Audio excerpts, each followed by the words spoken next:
இயேசுவில் எனது அன்பிற்குரியவர்களே, உங்களுக்கு என்னுடைய இதயம் கனிந்த வாழ்த்துக்கள். வணக்கம்.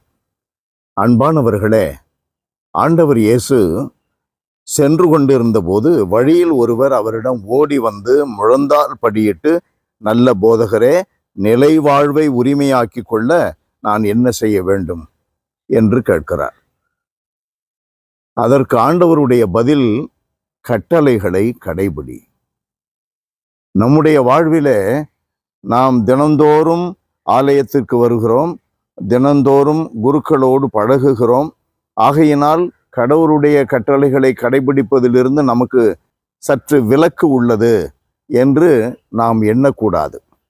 நாம் கோவிலிலேயே பணிபுரிகிறோம், கோவிலை சுற்றியே இருக்கிறோம்.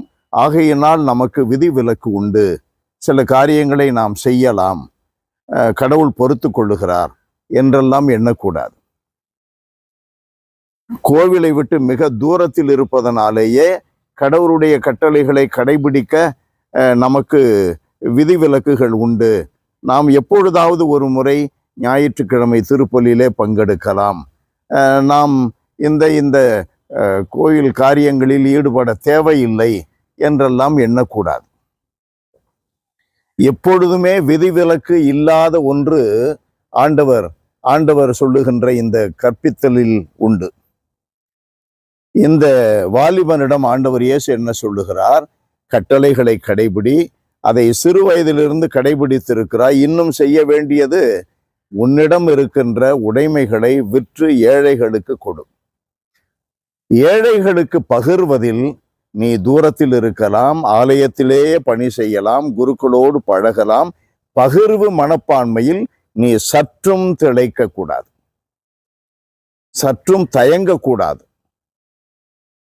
அதிலேதான் ஆண்டவராகிய கடவுளுடைய சமத்துவ கடவுளுடைய அன்பு உலகிற்கு திருமகன் கிறிஸ்துவின் வழியாக வந்ததே அதில்தான் அடங்கி உள்ளது. கிறிஸ்து தன்னையே, தன்னுடைய உடலையே, இரத்தத்தையே நமக்காக சிலுவையில் பலியாக்கினாரே, இரத்தத்தை சிந்தினாரே, உயிரையே கொடுத்தாரே. அந்த பகிர்வு மனப்பான்மையில் தான் உள்ளது. நாம் வெறுமனே கட்டளைகளை கடைபிடிப்பதோடு எல்லாம் முடிந்து விட்டது என்று எண்ணக்கூடாது. அதை விட ஒரு மடங்கு மேலாக, ஒரு படி மேலாக நாம் செல்ல வேண்டும். என்ன அது? பகிர்வு. நம்மிடம் இருப்பதை இல்லாதவர்களுக்கு பகிர்ந்தளிப்பது. தேவைப்பட்டால் நாம் தியாகம் செய்து, நம்முடைய வாழ்வை தியாகம் செய்து அவர்களுக்கு கொடுப்பது. இயேசு கற்றுக் கொடுத்த பாடம் அதுதான். அதனால்தான் அவர் உயிர்த்தெழுந்தார். அதை கொண்டுதான் நமக்கு நிலை வாழ்வு நிச்சயிக்கப்படும். அன்பு நிறைந்த எங்கள் இறைவா, உம்மை போற்றி புகழுகிறோம். எங்களுக்கு நீர் கொடுக்கின்ற இந்த பாடத்திற்காக நன்றி செலுத்துகிறோம். பேரிரக்கம் மிகுந்த எங்கள் கடவுளே, எங்களிடம் உள்ளதை இல்லாதவர்களோடு பகிர்ந்து கொள்ளுகின்ற தாராள பண்பு எங்களில் வளரட்டும்.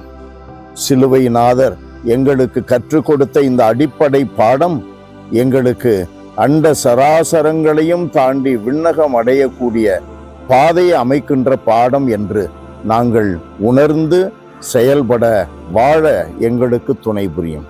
இயேசுவின் நாமத்தில் ஜெபிக்கிறோம் பிதாவே. ஆமென், ஆமென்.